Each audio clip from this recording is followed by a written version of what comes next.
হাই everyone, শুভ সন্ধিয়া। মই মোৰ আন এটি ভিডিঅ'লৈ আপোনালোকক স্বাগতম জনাইছোঁ। মই আজি আপোনালোকক এক্সেছ বাৰ্ছৰ প্ৰেক্টিশ্যনাৰ কেনেকৈ হ'ব পাৰি আৰু প্ৰেক্টিশ্যনাৰৰ কাম কি সেই কথাখিনি আচলতে ক'বৰ কাৰণে ভিডিঅ'টি প্ৰস্তুত কৰি লৈ আনিছোঁ। মোক বিভিন্ন গৰাকীয়ে ফোন কৰি সুধিছে যে এক্সেছ বাৰ্ছৰ বাৰ্ছ ৰান কৰিলে আমাৰ diabetic, pressure, cancer, pain, gastric, নানান ধৰণৰ যিখিনি আমাৰ থাইৰইড এই বেমাৰবোৰৰ আমি মানে এই এক্সেছ বাৰ্ছ ৰান আমি যদি ছেশ্যন লওঁ ৰানৰ, তেতিয়াহ'লে আমি উপশম হ'ব পাৰিমনে, আমাৰ ভাল হ'বনে? এনেধৰণৰ প্ৰশ্ন আচলতে মোক কেইবাগৰাকীও ফোনযোগে মোক সুধিছিলে। মোৰ চিনাকি বান্ধৱীয়ে সুধিছিলে আচলতে ছেশ্যন ল'বৰ কাৰণে।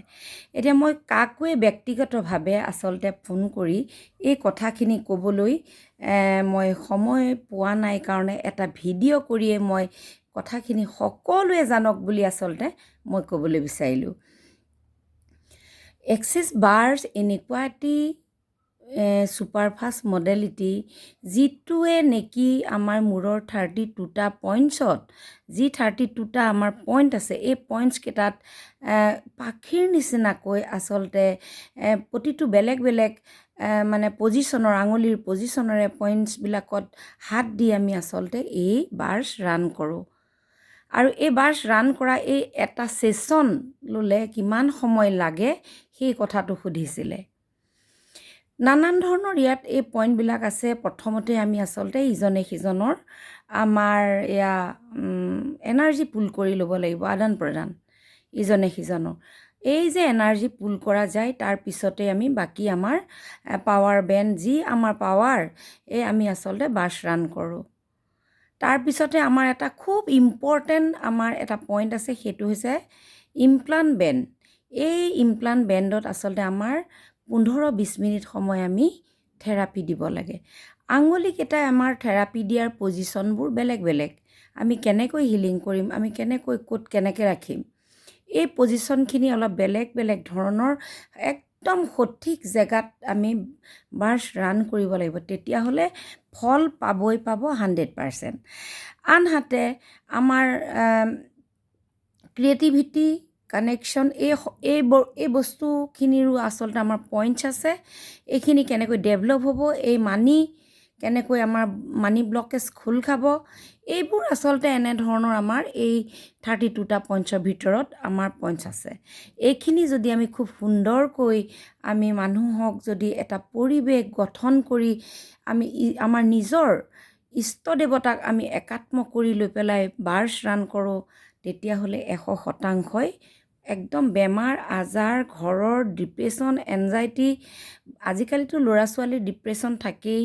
তাৰোপৰি যিমান ধন ধান নাথাকক কিয় ঘৰখনত, এনেকুৱা কিছুমান ঘৰ আছে ধন দৌলতৰ অট্টালিকা, কিন্তু সেই ঘৰত শান্তি নাই। গতিকে এই শান্তি সুখ কঢ়িয়াই অনাৰ এটাই উত্তম থেৰাপি হৈছে এক্সেছ বাৰ্ছ। এই এক্সেছ বাৰ্ছৰ যদি ছেশ্যন লয়, 100% বেমাৰ আজাৰ, সুখ শান্তি কঢ়িয়াই আনিব পাৰিব, মানে পজিটিভ হৈ থাকিব পাৰিব। প্ৰথম কথা, নিগেটিভ কথা একো শুনিবলৈ মন নাযাব। নিজৰ মনলৈ, নিজৰ অন্তৰত মানে পোহৰ আহিব আৰু নিজৰ মুখত গ্ল' আহিব। যে সদায় যেতিয়া মানুহ পজিটিভ হৈ থাকে তেতিয়াহ'লে গ্ল' আহিবই। নিগেটিভ কথাৰে এই মূৰটোত আমি ভৰাই ৰাখোঁ। সৰুৰ পৰাই আমি বিভিন্ন নিগেটিভ দৃশ্যাংক দেখিছোঁ, আমি বহুত লেতেৰা কথা শুনিছোঁ, দেখিছোঁ, আমি নুশুনো বুলিও দেখিছোঁ, শুনিছোঁ। এই সকলোবোৰ আচলতে আমাৰ ছাবকনচিয়াছ মাইণ্ডেৰে কেতিয়াবা কিছুমান বস্তু ইয়াত সোমাই আছে, মাইণ্ডৰ চিন্তাত। গতিকে এইবোৰ কেনেকৈ দূৰ কৰিম এতিয়া? এইবোৰ এক্সেছ বাৰ্ছ ৰান কৰি এটা ছেশ্যন লৈ বা 2-3টা ছেশ্যন লৈ আমি ক্লিয়াৰ কৰিব পাৰোঁ। আৰু এই যে বেমাৰ আজাৰবোৰ 100% ভাল কৰিব পাৰিব। মনটো মাত্ৰ সকলো ক্ষেত্ৰতেই পজিটিভ ৰাখিব আৰু প্ৰথমতে আপোনালোকে যেতিয়া ডিমত হৈ কাম এটা কৰিবলৈ বুলি ভাবিব যিকোনো কাম কেতিয়াও আপোনালোক ফলপ্ৰসূ নহয় আৰু ভালো নহয়। এইটো একে সঁচা কথা। আমাৰ পঞ্চ ইন্দ্ৰিয় আছে, আমি পঞ্চ ইন্দ্ৰিয়ক আমি মাতি লওঁ, একচেপ্ট কৰি লওঁ কথাবিলাক। কিবা এটা শুনিয়েই পটককৈ আমি ভাবোঁ এইটো মোৰ হৈছে নেকি। এই এক্সেছ বাৰ্ছৰ মতেও আচলতে আমি কেতিয়াও কোনো কথাই একচেপ্ট কৰি ল'ব নালাগে। কাৰোবাৰ হৈছে সেইবোৰ আৰু লেট দেম গো, আমি কাৰো কথাত গুৰুত্ব দিব নালাগে। কিবা এটা শুনিছোঁ তাতে এৰিছোঁ, শুনিলোঁ এৰি দিলোঁ, তাক আৰু মনলৈ আনি ল'ব নালাগে কেতিয়াও। এক্সেছ বাৰ্ছৰ ঠিক তেনেকৈ খুব ধুনীয়া ধুনীয়া আচলতে ষ্টেটমেণ্ট আছে, মন্ত্ৰ আছে, যি মন্ত্ৰৰ দ্বাৰা আচলতে আমি এই 32টা পইণ্টছত বাৰ্ছ ৰান কৰোঁ, মানে ছেশ্যন দিওঁ। এটা ছেশ্যন কিমান সময় লাগে বুলি কৈছিলে? 1 ঘণ্টা 20-15 মিনিট এটা ছেশ্যনত লাগে। কিছুমানে যদি ভাবে অলপ চিভিয়াৰ তেতিয়াহ'লে বেছি সময় দিব পাৰিব। কেনেকৈ আচলতে প্ৰেক্টিশ্যনাৰো হয় সুধিছিলে। ক্লাছ ল'ব লাগিব, এদিনীয়া এটা ৱৰ্কশ্বপ কৰিব লাগিব। সেই ৱৰ্কশ্বপটো কৰিলে এখন ইণ্টাৰনেশ্যনেল চাৰ্টিফিকেট পাব আৰু গোটেই দিনটোৰ যিখিনি থিয়ৰী আৰু প্ৰেক্টিকেল শিকোৱা যাব। সেই থিয়ৰী প্ৰেক্টিকেলৰ শিক্ষা গ্ৰহণ কৰি প্ৰেক্টিশ্যনাৰ হৈ ঘৰখনৰ পৰিয়ালটোক এক্সেছ বাৰ্ছৰ বাৰ্ছ ৰান কৰিব পাৰিব, ছেশ্যন দিব পাৰিব। নিজৰ ঘৰৰ উপৰিও আনকো দিব পাৰিব। লগতে এটা যদি ভাবে নিজে এটা বিজনেছ আৰম্ভ কৰোঁ, তেতিয়াহ'লে বিজনেছ হিচাপেও আৰম্ভ কৰিব পাৰিব। কাৰণ গ্ল'বেল প্ৰাইজ এইটো কোনো কাৰণত এনেই কাকো শিকাবও নোৱাৰিব, একো দিবও নোৱাৰিব। হয় শিকাব পাৰিব অকণমান, এনেই কাৰোবাক শিকাব নোৱাৰিব, এনেই ছেশ্যন দিব পাৰিব। কিন্তু খুব এনেকুৱা কথা নহয় যে ধৰা বন্ধা ইমান টকা লাগিব, সেইটো ছেশ্যন দিওঁতে কোনো ধৰা বন্ধা কথা নাই। 1 ঘণ্টা যেতিয়া 20-25 মিনিট সময় নিজে আপুনি ৱেষ্ট কৰিব আৰু কাৰোবাক যেতিয়া খুব সুন্দৰ জীৱন এটা দান কৰিব, এনাৰ্জি প্ৰদান কৰি, তেতিয়াহ'লে নিশ্চয় গুৰু দক্ষিণা আপুনি ল'ব লাগিবই।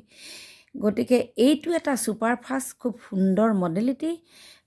গতিকে গেৰী ডগলাছক মই ইয়াৰ পৰাই সেৱা শ্ৰদ্ধা জনাইছোঁ। দিনহেৰ এই দুয়োজনেই আমাৰ আচলতে সঁচাকৈ খুব শ্ৰদ্ধাৰ ফাউণ্ডাৰ হিচাপে গেৰী ডগলাছক খুব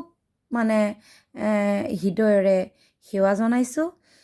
গতিকে সকলো আহক আমি এই সুন্দৰ এই থেৰাপিটো গ্ৰহণ কৰি আৰু আমি আনকো বিলাই দি আমি শিকি ছেশ্যন লৈ এটা সুন্দৰ জীৱন যাপন, সুন্দৰ সমাজ গঢ়ি তোলোঁ। সকলোকে ধন্যবাদ জনালোঁ। পুনৰ আকৌ মই মোৰ আন এটি ভিডিঅ'ত আপোনালোকক লগ পাম। ধন্যবাদ।